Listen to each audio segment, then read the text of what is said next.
नमस्कार, PTC news देख रहे सभी दर्शकों का स्वागत। मैं हूं आपके साथ अतुल वर्मा, लेकर हाजिर हूं प्रदेश की तमाम खबरों का हाल। बुलेटिन की शुरुआत करेंगे, लेकिन सबसे पहले एक नजर हेडलाइंस पर।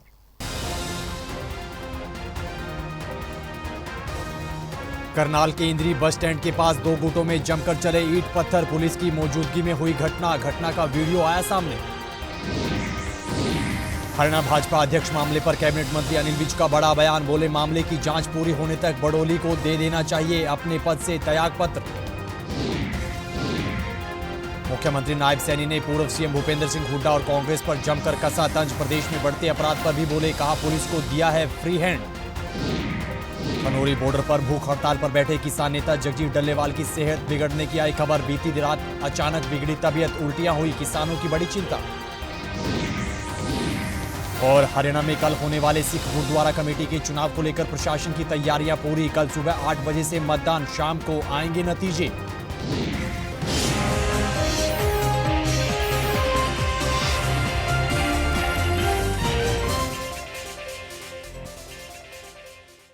तो चलिए बुलेटिन का आगाज करेंगे बड़ी खबर के साथ। करनाल के इंद्री में बस स्टैंड के पास दो गुटों में जमकर ईंट पत्थर चलने का मामला सामने आया है। वहीं ये पूरी घटना कैमरे में कैद हुई है और इसकी एक वीडियो भी सामने आई है। जानकारी के मुताबिक पुलिस की मौजूदगी में दो पक्ष के लोग एक दूसरे पर जमकर पथराव करते हुए नजर आए। हालांकि पुलिस कर्मी बीच बचाव करते भी दिखे, लेकिन दोनों पक्षों में पुलिस का कोई डर नहीं दिखा और दोनों पक्षों के लोग पथराव करते करते एक बैंक तक में घुसते दिखे। फिलहाल घटना का वीडियो सोशल मीडिया पर वायरल हो रहा है और पुलिस इस पूरे मामले की जांच कर रही है और पथराव करने वाले आरोपियों की पहचान भी की जा रही है। हरियाणा भाजपा अध्यक्ष के मामले पर कैबिनेट मंत्री अनिल विज ने बड़ा बयान दिया है। अनिल विज ने कहा कि भाजपा के अध्यक्ष मोहन लाल बड़ोली को अपने पद से त्याग पत्र दे देना चाहिए। इस दौरान उन्होंने कहा कि अभी इस पूरे मामले की जांच चल रही है और जब तक जांच पूरी नहीं हो जाती और हिमाचल पुलिस उन्हें निर्दोष साबित नहीं कर देती, तब तक पार्टी की पवित्रता को बनाए रखने के लिए मोहनलाल बड़ोली को अपने पद से त्याग पत्र दे देना चाहिए। जहां तक आप मोहनलाल जी की बात कर रहे हो, देखिए मोहनलाल जी ने कहा मैं निर्दोष हूं और जो गवाह थी उसने भी कहा मैं निर्दोष हूं और मुझे पूरा भरोसा है कि हिमाचल पुलिस की जांच में भी वो निर्दोष साबित होंगे। परंतु जब तक हिमाचल की पुलिस उनको निर्दोष साबित नहीं कर देती, तब तक पार्टी की पवित्रता को बनाए रखने के लिए उनको इस पद से त्याग पत्र दे देना चाहिए। वहीं पूर्व सीएम भूपेंद्र सिंह हुड्डा के थर्मल पावर प्लांट वाले बयान पर अनिल विज ने प्रतिक्रिया दी है। उन्होंने कहा कि भूपेंद्र सिंह हुड्डा शुरुआत से ही कांग्रेस और कांग्रेस के लोगों के साथ विश्वासघात करते हुए आए हैं। इस दौरान मंत्री अनिल विज ने कहा कि यमुनानगर थर्मल पावर प्लांट लगाने का रास्ता साफ हो चुका है। कल इसी सिलसिले में पर्यावरण मंत्री से बातचीत होगी, जिसके बाद प्लांट का काम शुरू करने के संबंध में चिट्ठी भी जारी की जाएगी। यमुनानगर में थर्मल पावर प्लांट लगाने के सारे रास्ते साफ हो गए। उसकी कल मैंने पर्यावरण मंत्री जी से बात की थी और आज उसकी चिट्ठी आ गई होगी और चिट्ठी आ गई होगी तो आज हम BHEL को अपना काम आरंभ करने की चिट्ठी जारी कर देंगे। देखिए, ये चिट्ठी पढ़ते नहीं है, ये पिछले साल की चिट्ठी है। उन्होंने तो कहा भी जो पिछले साल था वही जारी रहेगा, पर ये तो बयान बहादुर हैं। फटाफट कोई चिट्ठी देखिए, अरे भैया पढ़ लो, वकील हो, सारी चिट्ठी पढ़ लो, उसमें क्या लिखा हुआ है, कंटिन्यू लिखा हुआ है, नया कोई नहीं लगाया। इधर करनाल में भाजपा के कर्णकमल दफ्तर पहुंचे मुख्यमंत्री नायब सिंह सैनी ने पूर्व सीएम भूपेंद्र सिंह हुड्डा पर तंज कसा है। उन्होंने कहा कि अब कांग्रेस के लोग और पूर्व विधायक ही भूपेंद्र सिंह हुड्डा के खिलाफ अपनी पीड़ा निकाल रहे हैं। वहीं प्रदेश में बढ़ते अपराध को लेकर मुख्यमंत्री ने कहा कि अपराधियों से सख्ती से निपटने के लिए पुलिस अधिकारियों को कड़े निर्देश दिए गए हैं। पुलिस को अब फ्री हैंड दे दिया गया है। इस दौरान उन्होंने निगम चुनावों को लेकर भी अपनी प्रतिक्रिया दी है। हमारी पूरी तैयारी है और जो ही चुनाव आयोग डेट निकालेगा तो हमारी तैयारी है। हुड्डा जी कहते हैं कि तंत्र से हार गए हम, तो तंत्र से हुड्डा जी कहते हैं। ये वो पता नहीं उनके पास लठ था या तंत्र था क्या वो नाला तो काम खराब है। ये वो लठ भी रखा गेल, तंत्र ते कैसे हार गए वो। उनका तो आपस में बज रहा था, तंत्र बज रहा था, नहीं बज रहा था। आज तक भी वाइब्रेशन चल रही है। गोगी नु जाएगा पूछ कल भी बोल रहे पीड़ा काट रहा था वो। नहीं देखिए, ऐसा नहीं है, हमारी बिल्कुल इसके ऊपर ध्यान है और हमने बिल्कुल सख्त आदेश इसको लेकर के दिए हैं। जो आपराधिक किस्म के लोग हैं, किसी को बख्शने का सवाल नहीं है। उसके लिए हमने फ्री हैंड पुलिस को दिया है कि आप सख्ताई से इसके ऊपर कार्रवाई करें और हमारी पुलिस विभाग उसके अंदर कार्रवाई कर रहा है। परंतु मैं ये भी कहना चाहता हूँ कि क्राइम के अंदर कमी आई है और पिछले कार्यकालों में अगर कांग्रेस का कार्यकाल देखें, हमने उससे बहुत उसके ऊपर अंकुश लगाया है और आगे भी हम लगातार इसको लेकर के मजबूती से काम कर रहे हैं। इधर दिल्ली चुनाव को लेकर आप नेता सुशील गुप्ता ने प्रतिक्रिया देते हुए भाजपा पर जमकर निशाना साधा है। आप नेता सुशील गुप्ता ने कहा कि भाजपा शुरुआत से ही लोगों से झूठे वादे करते आई है। चुनाव के वक्त बड़े बड़े सपने लोगों को दिखाए जाते हैं, लेकिन चुनाव के बाद भाजपा अपने वादों से मुकर जाती है। सुशील गुप्ता ने कहा कि भाजपा ने हरियाणा में 500 रुपए में गैस सिलेंडर देने की बात कही थी, लेकिन अब 500 रुपए में गैस सिलेंडर नहीं दिया जा रहा और दिल्ली में भी भाजपा लोगों को कुछ भी नहीं देने वाली है। सबसे पहले तो अरविंद केजरीवाल जी की नकल मार रहे हैं और फिर ये वायदे करते हैं, पूरा नहीं करते। इन्होंने हरियाणा में भी वायदा किया था, इन्होंने राजस्थान में भी वायदा किया था 500 रुपए में गैस का सिलेंडर देंगे, परंतु नहीं दिया।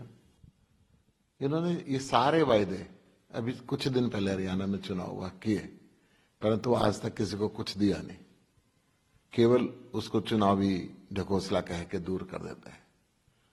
तो दिल्ली को भी ये कुछ देने वाले नहीं है। ये पूरा देश देख रहा है, जिसको ये मुख्यमंत्री बनाना चाहते हैं भिदोड़ी साहब, महिलाओं के लिए क्या क्या अपशब्द बोलते हैं। संसद में इनके दिए हुए बयानों पे इनके ही नेताओं को माफी मांगनी पड़ती है। आज अरविंद केजरीवाल भारतीय जनता पार्टी के लिए सबसे बड़ा चैलेंज है। क्यों? कि वो विकसित भारत की बात करते हैं, वो शिक्षित भारत की बात करते हैं और ये केवल जाति और धर्म के नाम पे लोगों को लड़ाने की बात करते हैं। इसलिए अरविंद केजरीवाल के पीछे सारी की सारी भारतीय जनता पड़ी हुई है। खबरों में आगे बढ़ेंगे, अगली खबर का जिक्र करेंगे। खनौरी बॉर्डर पर किसानों की मांगों को लेकर आमरण अनशन पर बैठे किसान नेता जगजीत डल्लेवाल की सेहत बिगड़ने की खबर निकल कर आई है। जानकारी के मुताबिक बीती रात अचानक जगजीत डल्लेवाल की तबीयत बिगड़ गई, उन्हें उल्टियां हुई, जिसके बाद खनौरी बॉर्डर पर धरना दे रहे किसानों की चिंता बढ़ गई।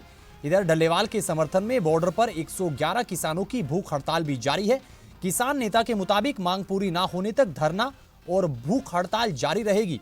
बता दें कि किसानों ने इस 21 जनवरी को एक बार फिर बॉर्डर से दिल्ली कूच का ऐलान भी कर रखा है।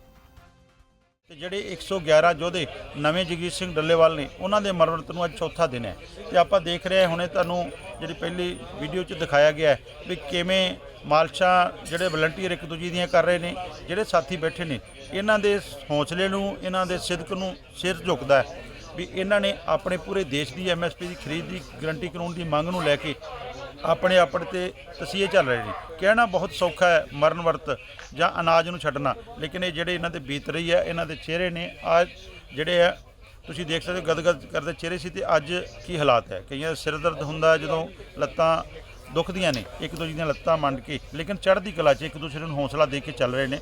ਤੇ ਸਾਰੇ ਭਰਾਵਾਂ ਨੂੰ ਅਪੀਲ ਹੈ ਵੱਡੀ ਤੋਂ ਵੱਡੀ ਗਿਣਤੀ 'ਚ ਖਨੌਰੀ ਮੋਰਚੇ ਤੇ ਪਹੁੰਚੋ, ਇੱਥੇ ਆ ਕੇ ਹਾਜ਼ਰੀਆਂ ਭਰੋ ਤੁਹਾਡੇ ਸਾਰਿਆਂ ਦੀ।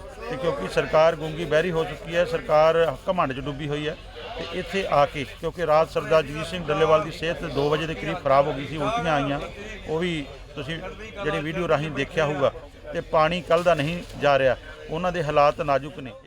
किसान आंदोलन पार्ट 2 को लेकर किसान नेता सरवन सिंह पंढेर ने बयान दिया है। उन्होंने कहा कि पंजाब के पातड़ा में किसान संगठनों की मीटिंग होगी, उसके बाद बड़ा ऐलान किया जाएगा। इस दौरान उन्होंने केंद्र सरकार पर जमकर निशाना साधा और कहा कि प्रधानमंत्री नरेंद्र मोदी और केंद्र सरकार किसानों के साथ देश के दुश्मन जैसा व्यवहार कर रही है, जो कि गलत है, जबकि किसान देश का अन्नदाता है और किसानों की मांग बिल्कुल जायज है।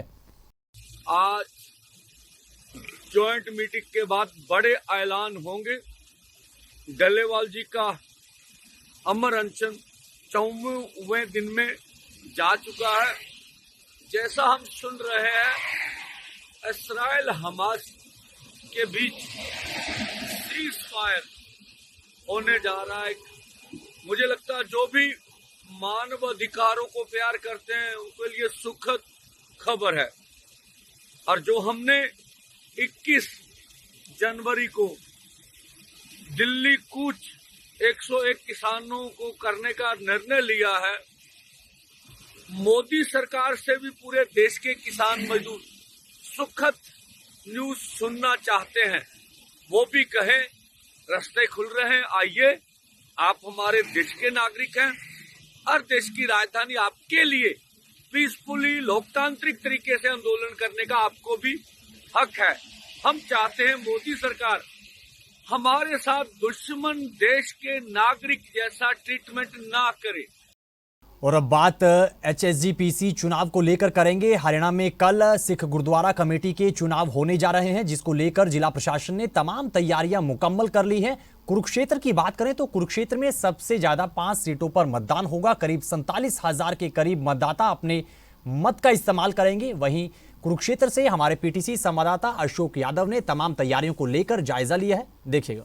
मैं मौजूद हूं कुरुक्षेत्र में लघु सचिवालय में और यहां से अब से थोड़ी देर बाद ईवीएम को रवाना किया जाएगा। कुरुक्षेत्र की बात की जाए तो कुरुक्षेत्र में 5 जगहों पर चुनाव होंगे। थानेसर, लाडवा, शाहाबाद, पेहवा और मुर्तजापुर, इन जो सीटों पर चुनाव होने हैं। हरियाणा प्रदेश में 2014 में हरियाणा सिख गुरुद्वारा प्रबंधन कमेटी को लेकर गठन हुआ और 2022 में इसका पूर्ण गठन हुआ, क्योंकि एडॉक कमेटी काम कर रही थी और दिसंबर में 2022 में चुनाव हुए। तभी से लगातार लंबे समय से चुनाव की मांग चली आ रही थी कि हरियाणा सिख गुरुद्वारा प्रबंधक कमेटी के चुनाव कराए जाएं। हरियाणा सिख गुरुद्वारा प्रबंधक कमेटी की बात की जाए तो जब 2022 में गठन हुआ तो उस समय महंत करमजीत को हरियाणा सिख गुरुद्वारा प्रबंधक कमेटी का प्रधान बनाया गया और उसके बाद यानी कि विवादों में रहने के बाद हरियाणा सिख गुरुद्वारा प्रबंधक कमेटी का प्रधान जो भूपेंद्र सिंह असंत को बनाया गया। तो कहीं ना कहीं विवाद लगातार लगे रहे, एक दूसरे पर आरोप लगते रहे। आरोप प्रत्यारोप के बाद अब आखिरकार 19 जनवरी को हरियाणा प्रदेश में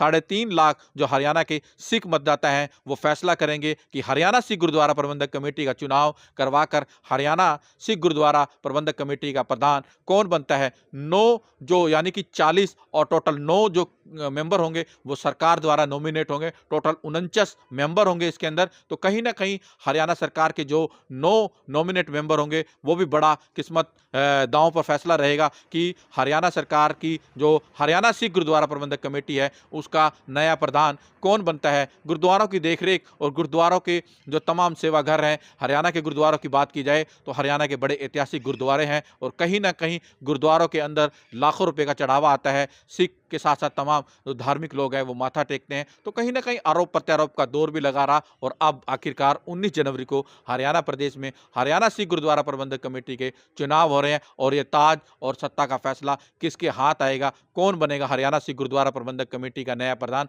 पल पल की रिपोर्ट मिलेगी आपको PTC न्यूज पर। Ashok Yadav, PTC news.